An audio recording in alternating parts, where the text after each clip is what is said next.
La journée du 3 mai est dédiée à la célébration de la liberté de la presse. C'est ainsi l'occasion de faire un état dans les organes de presse. La liberté de la presse est loin d'être une affaire syndicale, mais plutôt une affaire intellectuelle. Alors, il affirme que la liberté, c'est de l'horizon. Vous savez, la liberté, c'est un mirage, c'est un principe, c'est une aspiration, c'est un horizon.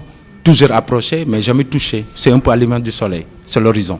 Que la liberté de la presse ne doit plus être une affaire syndicale, mais une affaire intellectuelle. Nous devons avoir plus qu'un front social, un front intellectuel mais constructif, capable de commettre des ouvrages, des rapports sur nos manières de travailler pour évoluer. Ça me semble extrêmement important que de procéder tout simplement à des manifestations pour réclamer un dû qui malheureusement ne s'obtient malheureusement pas. La corruption est évitable si le journaliste est dans de bonnes conditions. Ainsi, tout ce qui influence le traitement de l'information n'est pas toujours considéré comme de la corruption. Un débat où il sera impossible de trouver le fond. Je répète, si par exemple les patrons de presse avaient fait leur possible, c'est-à-dire mettre les journalistes dans des conditions idoines, n'est-ce pas, ces derniers ne seraient pas là à attendre après une manifestation ou bien tendre la main pour attendre en 5 000 ou en 10 000, n'est-ce pas? Vous qui avez fait la communication, qu'est-ce qu'on vous dit? Je vais faire un peu d'historique.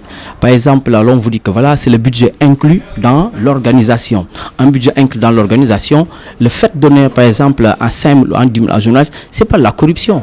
L'essentiel, c'est que cet argent ne doit pas influer maintenant sur le traitement de l'information. La famille de la presse se mobilise ce mardi, qui est la journée internationale de la presse, mais qui sera marquée par la présence de tous les organes pour dire les mots dont la presse sénégalaise souffre aujourd'hui et l'application de la nouvelle code promis par notre cher président.